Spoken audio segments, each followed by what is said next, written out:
It was a perfect day for the Louis family. Cynthia was their only child. She was happy, and so were they. But in just a moment, everything would change. The park was so crowded, and Cynthia got mixed up amongst the crowd. She got separated from her parents and wandered around cluelessly.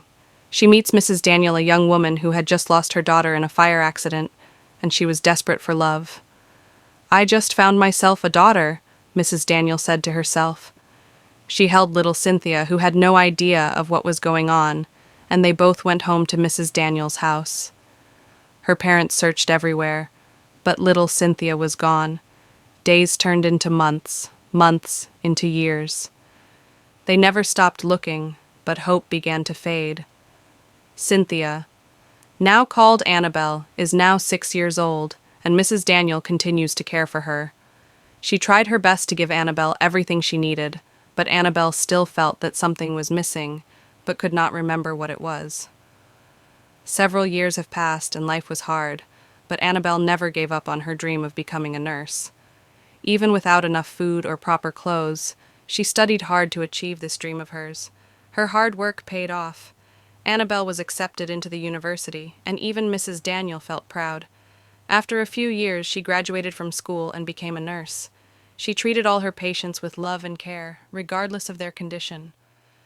One faithful day, Annabelle meets with a patient called Mrs. Andrew, who happened to be Mrs. Lewis's younger sister. She still cared for her appropriately. Fate has a way of bringing the truth to light.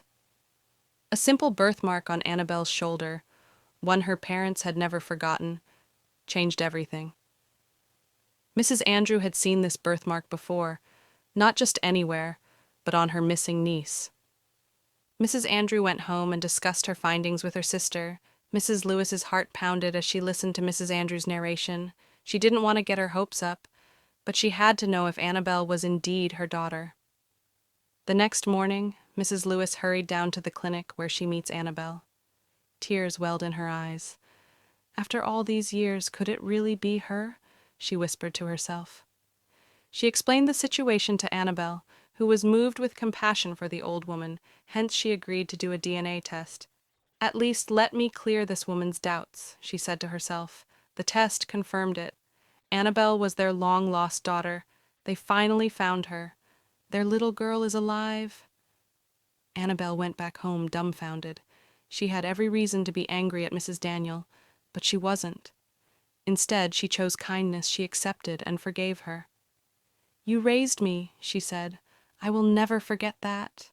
Mrs. Daniel, full of guilt, cried in her arms. Some families are made by blood, others by love. Cynthia had both.